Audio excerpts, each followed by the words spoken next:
네, 답정너라는 말이 있습니다. 답정너 이런 뜻입니다. 이런 말의 줄임인데요. 답은 정해져 있고 너는 대답만 하면 돼라는 말의 이 줄임말이 답정너입니다.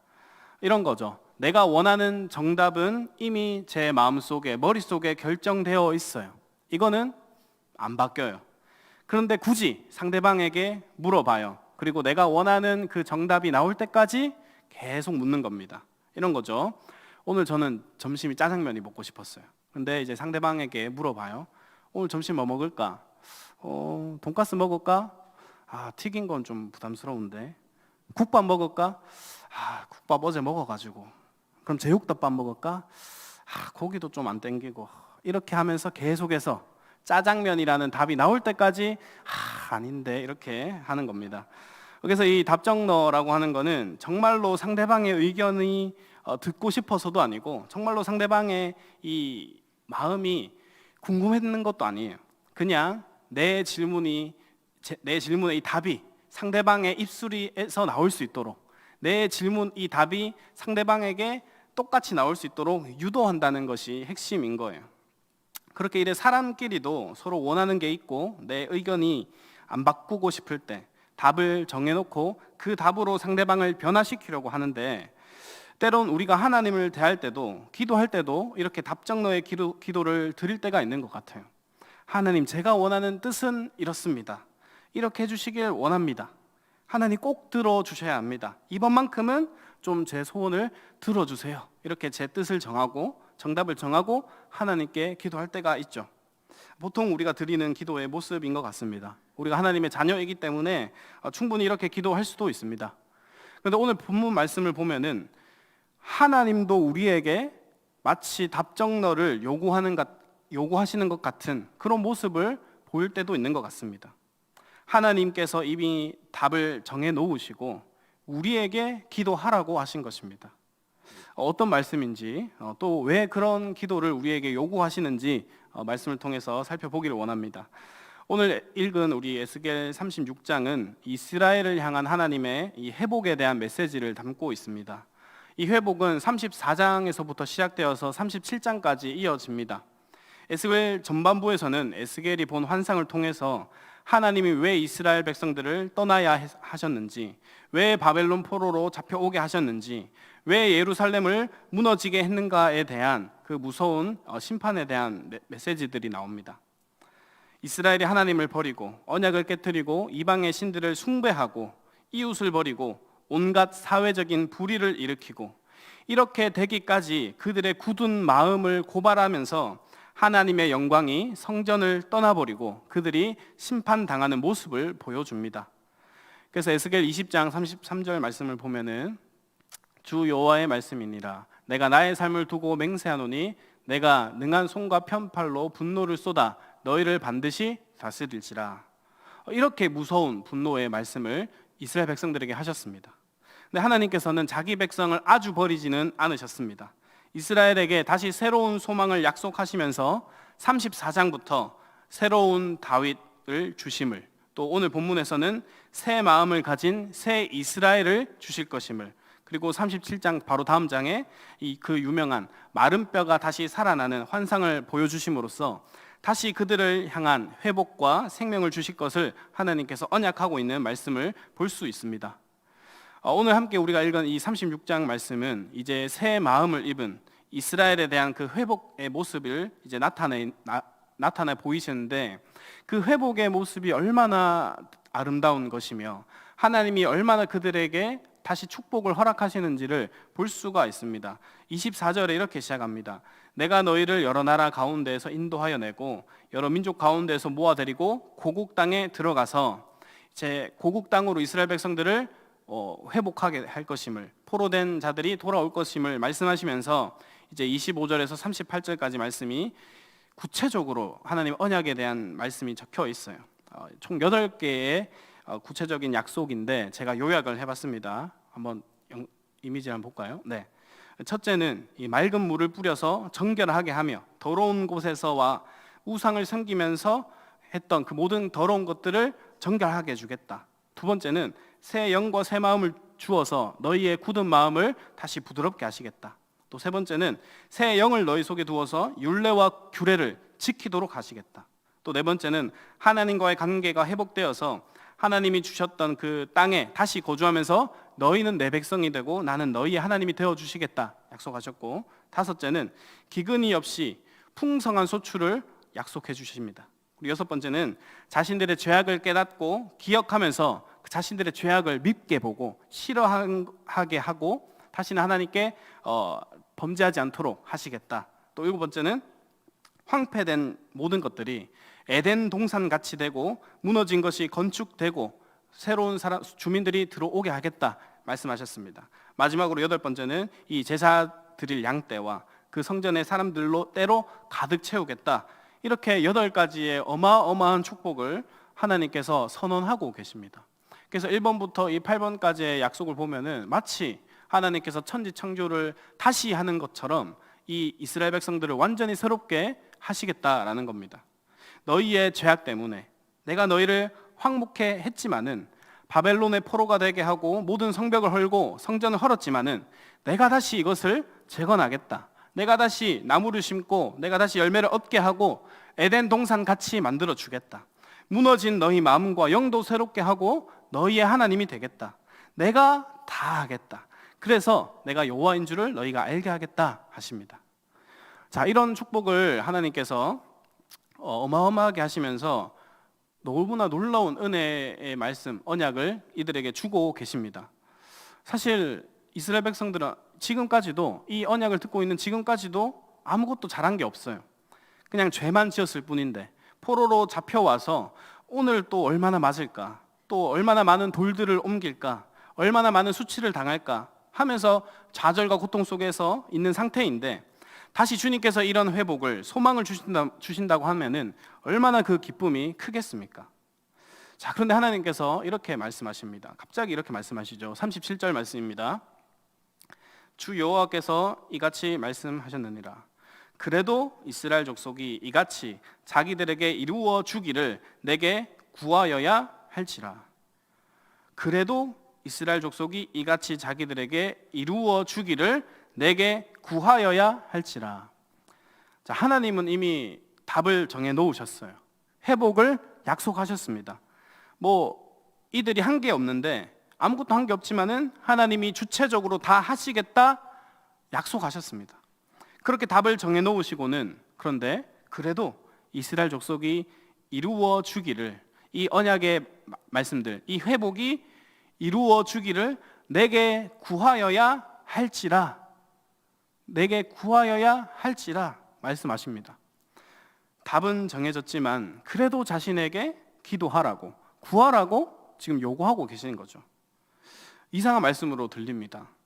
완전히 사실 답정너의 말씀이죠. 회복은 약속되었습니다. 그런데 너는 대답해야 돼.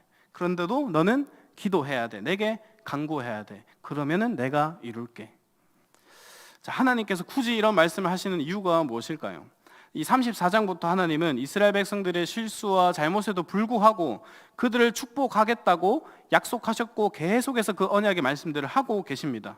그들이 이 축복을 받을 만해서 주는 것은 아니지만 주님이 일방적인 은혜를 베풀어 주셔서 그들을 축복하고 회복하겠다 하셨습니다. 그러면 이와 같이 말씀하셨으면은 그들이 아무것도 안 하고 주셔야 되는 거죠. 그런데 구하여야 주시겠다라고 하는 말씀은 앞뒤가 안 맞아 보입니다. 당근마켓이라는 어플이 있습니다. 중고 물품을 사고 파는 사이트인데요. 거기에도 보면은 이 나눔을 할 수 있습니다. 나눔. 이 돈을 안 받고 내 물건을 공짜로 준다 해서 올리는 거죠. 저도 많이 나눔을 해봤고 나눔도 받기도 해봤는데, 한 번씩 조금 어이없는 나눔 글이 올라옵니다. 어떤 거냐면은 옷 나눔합니다 해서 클릭해서 딱 보면은 옷이 무료 나눔 적어 놓고는 그래도 오실 때 커피라도 주시면 감사하겠습니다. 빈손으로 오면은 매너가 아니죠. 이런 코멘트를 달아놔요. 그냥 나눔이면 나눔해야지. 커피를 사오라고 매너가 아니라는 둥 이렇게 말하면은 진짜 나눔 공짜가 아니잖아요. 근데 오늘 본문에도 하나님께서는 주신다고 하셨으면은 그냥 주시면 되지. 왜 기도를 요구하고 간구를 요구하고 계실까요? 우리의 이 기도가 사실 이미 정해진 하나님의 그 놀라운 회복과 계획에 무슨 보탬이나 보답이 되는 거냐는 거죠. 아무런 사실 우리의 기도가 하나님의 그 놀라운 계획에 조금이나 보탬이 되는 게 하나도 없는 거죠. 그러나 사실 여기에 하나님이 우리에게 기도를 요구하시는, 우리에게 기도를 주신 큰 의미가 담겨져 있습니다. 38절 말씀입니다. 함께 읽겠습니다. 38절 말씀. 제사 드릴 양떼 곧 예루살렘이 정한 절기의 양 무리같이 황폐한 성읍을 사람의 때로 채우리라. 그리한즉 그들이 나를 여호와인 줄 알리라 하셨느니라. 자, 기도를 통하여 이러한 회복과 축복을 이루시는 분이 나 여호와인 줄을 알라라는 것입니다. 그래서 첫 번째 이 기도의 의미는 바로 이것이죠. 첫 번째 기도의 의미는 이것을 누가 해주는가입니다. 첫 번째 기도의 의미는 이것을 누가 해주는 것인가? 이것은 누가 해주는 것인가?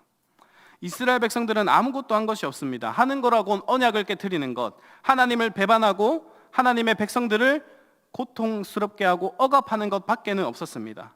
그러나 그러한 자들에게 기도하라고 구하라고 하시면서 다시 자기들이 서 있는 자리가 누구 때문인지를 알기를 원하셨습니다. 마찬가지입니다. 우리가 헤쳐나가고 우리가 살아온 모든 지금까지의 인생과 시간은 하나님께서 나를 어떻게 업어오셨고 하나님께서 어떻게 안아오셨고 하나님께서 어떻게 간섭하셨느냐 하는 이야기입니다. 그것을 가장 잘 나타내는 이 신앙의 한 형태가 기도인 것이죠. 예를 들면은 예수를 믿지 않는 사람들은 사업이 잘 되고 또 물질이 잘 쌓이고 출세를 하고 막 일이 술술술 잘 풀리면은 자식이 잘 되고 시험에 합격하고 하면은 이런 일들이 다 어디에서 생기느냐, 어디에다 핑계를 대고 어디에다 표를 드는 줄 아십니까? 오죽 표를 둘 데가 없어가지고 조상들 묻힌 묘자리를 들고 나옵니다. 역시 이번에 선산에 있는 이 아버지 묘를 이장했는데 묘자리를 좋은데 썼더니 하는 일이 다 잘 돼. 역시 이게 최고야. 이런 말도 안 되는 것들을 믿고 있는 것입니다. 조금 더 나은 사람은 자기 노력으로, 자기 땀으로, 자기 실력으로 했다라고 말합니다. 모든 것을 자기 공로로 돌립니다. 자기가 했다고 생각합니다. 그런데 이런 노력을 할 수 있게 하는 건강한 육체, 건강한 마음, 또 정신, 환경, 이것을 누가 줬는지 모릅니다. 금수저인 사람들을 비꼬는 말이 있습니다. 삼루에서 태어났으면서 자신이 삼루타를 친 줄 알고 살아간다. 그러니까 태생부터 삼루부터 태어났으면은 사실 이미 한 게 없어요. 근데 많은 사람들이 내 노력으로, 내 재능으로 내 인생을 이루었다라고 생각합니다. 그 모든 환경과 상황을 하나님이 허락하시고 허용하셨다라는 것을 알지 못합니다. 이것이 세상 사람들이 축복을 받고 또 일이 잘 풀릴 때 생각하는 수준입니다. 그러나 우리는 기도를 통해서 이것이 누구 때문인지, 누가 하셨는지를 깨닫게 되는 것입니다. 기도 없이 일어난 일에는, 기도 없이 일어난 축복에는 이것이 하나님이 해주신 것인지, 조상의 몇 자리가 해준 것인지, 내가 내 힘으로 한 것인지를 구별하기 어렵습니다. 그래서 그것을 확실히 하게 해주시기 위해서 하나님은 우리에게 기도를 주셨습니다. 기도를 하게 한 다음 주심으로써 이것을 누가 하게 해준 것인지를 분명히 알게 해주신 거죠. 아, 하나님이 해주시는 거구나. 내 인생의 모든 것은 다 하나님께 달려있구나. 이것을 하나님께서 확실히 하고 싶으셨던 것입니다. 성도들에게 먼저 기도를 하게 한 다음 기도에 하나님께서 기꺼이 응답하시는 이유가 바로 이것입니다. 왜냐하면 성도는 더 이상 이 세상의 힘이나 내 힘에 의지해서 살아갈 수 없는 사람들이자 늘 그분께 매달려야 되는 인생길을 걷기로 부름받은 자인 줄을 알아야 되기 때문입니다. 그래서 우리 인생에 가장 많이 쌓아야 하는 부분이 있다면 순간마다 하나님께 의지하는 법을 배우는 것뿐입니다. 그것이 바로 기도인 것이죠. 그리고 기도가 나의 힘이 아닌 하나님의 힘으로 살아가야 된다라는 이 의미를 더욱 분명하게 하는 또 하나의 신앙 행위가 있습니다. 성경을 읽어보면 자주 발견되는데 이 기도와 짝으로 자주 나오는 것이 바로 금식입니다. 기도와 금식. 우리가 잘 아는 이 마태복음에서 주님께서 가르쳐 주신 기도, 이 주기도문 다음에 곧장 이 금식에 대한 내용이 나옵니다. 금식이 무엇입니까? 음식을 먹지 않는 거죠. 인간은 사실 그 모든 힘을 음식으로부터 공급을 받고 하는 법인데, 그래서 금식을 한다라는 것, 금식 기도를 한다라는 것은 사람의 힘으로 할 수 없는 일을, 불가능한 일을 주님께 맡기고 기대한다라는 것입니다. 예를 들어서 밥 잘 먹고도 잘 안 되는 일이 밥 잘 먹고도 힘내서 해도 안 되는 일들이 굶어가지고 힘을 다 빼고 손가락을 움직일 수 없는 그 상황에서 일이 이루어지고 성취된다고 한다면은 이것이 과연 누가 해주신 일이냐라고 했을 때 내가 한 것이 아니라는 그 사실이 너무 분명해진다라는 것이죠. 밥 잘 먹고도 할 수 없었던 그 일이 굶고서 되는 일은 이 세상의 법에는 없는데, 금식 기도는 하나님이 하신 일이라는 것을 가장 잘 나타내는 표가 되는 것입니다. 그래서 기도가 묘자리가 해준 표가 아니고 내 힘으로 한 표도 아니고 오직 하나님만이 하신 일이라는 것을 알게 하는 표라면은, 이 금식도 마찬가지로 인간이 자신의 힘을 의지해서 한 것이 아니라는 사실 속에서 오직 하나님이 자신의 능력과 힘으로 이 모든 것을 하셨다라는 그 표가 이 금식 기도에 담겨져 있고, 그래서 이 기도와 금식이 같은 맥락으로 이 성경 안에 담겨져 있는 것입니다. 그래서 우리가 기도를 하든지 금식 기도를 할 때에는 일을 행하시고 성취하는 분이 누구이신가를 반드시 기억해야 합니다. 그런데 이스라엘 백성들은 이것을 기억하는 데 실패한 사람들입니다. 하나님이 그들을 애굽 땅에서부터 수많은 기적들과 또 보호하심으로 그들을 구원해 내셨죠. 10가지 재앙을 일으키시고 바다를 가르시고 강한 적들을 물리쳐 주시고 무너지지 않을 것 같은 성들을, 벽들을 무너뜨리면서 약속의 땅으로 업어 오셨습니다. 그들이 한 건 없습니다. 그러면은 그 은혜를 기억하고 계속해서 하나님만을 의지하고 하나님만을 섬겨야 했지만은 다른 것들을 의지하고 섬기기 시작했습니다. 그리고 자신의 힘으로 이 신앙에 대한 의무만을 다하려고 했습니다. 율법을 겉으로는 열심히 지켰죠. 성전에 와서 제사도 꾸준히 했습니다. 그러나 그 안에 하나님을 향한 마음은 조금 더 없었습니다. 그러면서 자신의 종교적 열심을 믿게 되었고 자신의 종교적 생활을 의지하면서 그 모양으로 다른 신들을 섬기면서 여러 가지 복을 간구했습니다. 이 모습은 신약에 와서도 마찬가지입니다. 수많은 종교 지도자들, 바리새인들, 서기관들, 제사장들은 겉으로는 하나님에 대한 신앙이 대단해 보였지만은 전부 다 어떻게 보면은 자신의 종교심을 의지하고 자랑했던 자들입니다. 헌금할 때도 쨍그랑쨍그랑 소리를 내면서 헌금했고, 하나님께 기도할 때도 다른 사람들이 다 보이는 곳에서 큰 소리로 떵떵거리면서 기도한 자들입니다. 이 시대에도 그런 모습들이 발견되죠.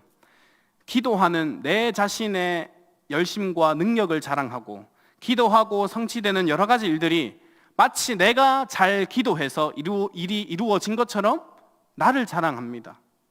내가 기도했더니 문제가 해결되었다라고 말합니다. 나는 진심으로 열정적으로 기도했더니 이런 기적이 일어났는데 왜 당신은 그렇게 기도하지 않느냐고, 나는 금식을 며칠씩 했다, 이렇게 하면서 마치 기도한 내가 큰 자랑이 되는 것처럼 의수되는 것입니다. 기도를 들으시고 성취하시는 분은 오직 하나님이신데 모두 하나님에게서부터 얻어온 것들인데 기도를 했던 내 자신을 드러내는 겁니다. 기도란 그런 식의 자랑거리가 될 수 없습니다. 기도는 기도하는 이더러 생색을 내라고 주신 표가 아닙니다. 내 힘으로는 도저히 할 수 없는 일이 주님으로 말미암아 이루어졌다라는 것을 고백하는 행위인 것입니다. 우리는 세상의 힘으로 살아가는 사람들이 아닙니다. 더 나아가서 세상의 힘으로는 이길 수 없는 일을 신앙으로 이겨내는 사람들입니다. 하나님이 우리에게 세상을 이길 수 있는 힘을 주셨기 때문입니다. 그 힘은 오직 하나님에게서만 나옵니다. 지금도 하나님은 이미 다 이루어 주실 것들을 약속하시고 우리에게 기도를 요구하고 계십니다. 우리로 기도하게 한 다음 하나님께서 응답해 주심으로써 하나님이 다 해주셨구나, 그 고백을 우리를 통해서 이끌어내십니다. 이런 과정을 통해서 우리는 오직 주님께만 매달려야 되는 연약한 존재임을 깨닫게 되는 것입니다. 그래서 기도의 첫 번째 의미는 이것은 누가 해주는 것인가? 이것을 누가 이루어 주시는 것인가? 그것을 기억하는 자리가 바로 기도라는 것입니다. 자, 그러면 기도의 두 번째 의미는 이것입니다. 하나님의 역사에 우리를 참여케 해주신다라는 것입니다. 하나님의 역사에 우리를 참여케 해주신다. 하나님께서는 모든 것을 다 알고 계십니다. 그리고 모든 것을 행하실 수 있는 분이십니다. 모든 것을 계획하시고 하나님의 원하시는 대로 그분의 열심대로 반드시 이루어 나가실 것입니다. 그런데 왜 우리 같은 사람들의 기도를 하나님께서 요청하십니까? 하나님께서 이끌어 가실 거고, 사실 우리는 기도하는 그 과정에도 우리는 망가지고 우리는 실패할 텐데 하나님께서 어차피 다 이루어 주실 텐데 왜 우리가 기도해야 된다라는 것입니까? 바로 하나님께서 당신의 그 놀라운 역사 가운데 우리를 초대하기 위함입니다. 그 연결고리가 바로 기도인 것입니다. 마치 우리 가운데 이렇게 말씀하시는 것 같습니다. 내가 너 껴줄게. 내가 이 놀라운 하나님 나라 일을 하는데 내가 껴줄게. 내가 너 편 되어줄게. 너 이리 와서 나와 함께 이 영광을 맛보자. 내가 너와 함께 할 수 있도록, 내가 하나가 되도록 내가 너를 초대해 줄게. 이것이 바로 기도라는 사실입니다. 하나님이 오늘 에스겔을 통해서 이스라엘을 다시 회복하신다 약속하셨습니다. 그러면 그냥 그거 이루어 주셔도 되는데 굳이 그들의 기도를 통해서 이루어 주시겠다 하십니다. 그 기도를 통해서 곧 이루어질 하나님 나라의 그 놀라운 계획과 역사가 펼쳐질 때 그들이 했던 그 기도가 이루어짐을 보면서 하나님의 크신 은혜와 사랑을 더 실감나게 경험하게 될 것입니다. 하나님은 이처럼 독재자처럼 그냥 우리를 쫄병처럼 인도하시는 분이 아닙니다. 하나님 독재자처럼 하나님 나라를 세우시지도 않으십니다. 늘 우리의 편이 되어 주셔서, 우리와 하나가 되어 주셔서 그 놀라운 역사 가운데 우리를 늘 동참케 하십니다. 예수님께서 요한복음 17장에서 이 대제사장의 기도를 하시면서 어떻게 기도하셨습니까? 요한복음 17장 21절입니다. 아버지여, 아버지께서 내 안에, 내가 아버지 안에 있는 것 같이 그들도 다 하나가 되어 우리 안에 있게 하사. 자, 여러분, 이 예수님의 기도처럼 우리가 드리는 기도 또한 하나님과 하나가 되는 가정입니다. 영원하시고 불변하신 하나님과 연결되는 통로로 이 기도를 주셨습니다. 그래서 하나님께서 우리를 초청해 주시는 것은 사실 그 어떤 기도의 응답, 그 성취 자체보다도 하나님께서 이 기도를 통해서 우리와 함께 하신다, 우리와 하나가 되게 해주신다, 그 자체가 이미 놀라운 은혜인 것입니다. 그리고 하나님은 우리의 기도를 듣고 싶어 하십니다. 함께 하고 싶으셔서 그렇습니다. 사랑하는 사람들과는 사실 모든 것을 다 함께 하고 싶죠. 맛있는 거 먹어도 어떻습니까? 맛있는 거 먹을 그 사랑하는 사람이 없으면 나중에 와서 같이 먹어야겠다. 좋은 광경을 보고 여행을 가면은 어떤 것을 떠올립니까? 이것이 눈앞에 있는 것이 좋지만은 나중에 같이 데리고 와서 봐야겠다. 나중에 같이 이 멋진 광경을 봐야겠다. 그 사람이 떠오릅니다. 그것이 사랑인 것이죠. 다니엘 9장의 말씀을 기억하십니까? 9장 21절 23절의 말씀을 보면은 곧 내가 기도할 때 이전 환상 중에 본 그 사람 가브엘이 빨리 날아서 저녁 제사를 드릴 때쯤에 내게 이르더리. 23절에 곧 내가 기도를 시작할 즈음에 명령이 내렸으므로 이제 내가 내게 알리러 왔느니라. 자, 다니엘이 이 예레미야의 말씀을 읽고 이 곧 70년의 포로 생활이 끝나고 고향으로 돌아갈 것이다 라는 답을 알게 됩니다. 깨닫게 됩니다. 이미 답은 정해져 있습니다. 그때 다니엘이 이 정해진 답 앞에 금식하고 기도하며 회개했습니다. 민족의 죄를 다 짊어지며 그 주님께 기도를 아뢰자, 그 기도를 시작할 즈음에 기도를 하자마자 하나님이 응답하신 모습을 볼 수 있습니다. 사실 이 다니엘이 구하기 전에도 주실 수 있는 분인데 말씀을 보면은 구하자마자 기다렸던 듯이 가브리엘을 보내서 즉각 응답하십니다. 구하기 전에도 다 아시는 분이, 구하지 않아도 들어주실 수 있는 분이 굳이 구하기를 기다리셨다가 구하자마자 응답해 주십니다. 이유가 뭘까요? 그 구하는 것을 듣고 싶다라는 겁니다. 그래, 내가 이 기도를 기다렸어. 내가 이 기도를 하는 너와 함께 이 놀라운 역사를 이룰 거야 하시면서 이 다니엘과 함께 해주시기를 원하셨다라는 겁니다. 그래서 예레미야 33장 3절 말씀에 너는 내게 부르짖으라 내가 내게 응답하겠고 내가 알지 못하는 크고 은밀한 일을 내게 보이리라 하십니다. 하나님은 이렇게 우리의 기도를, 우리의 응답을 기다리십니다.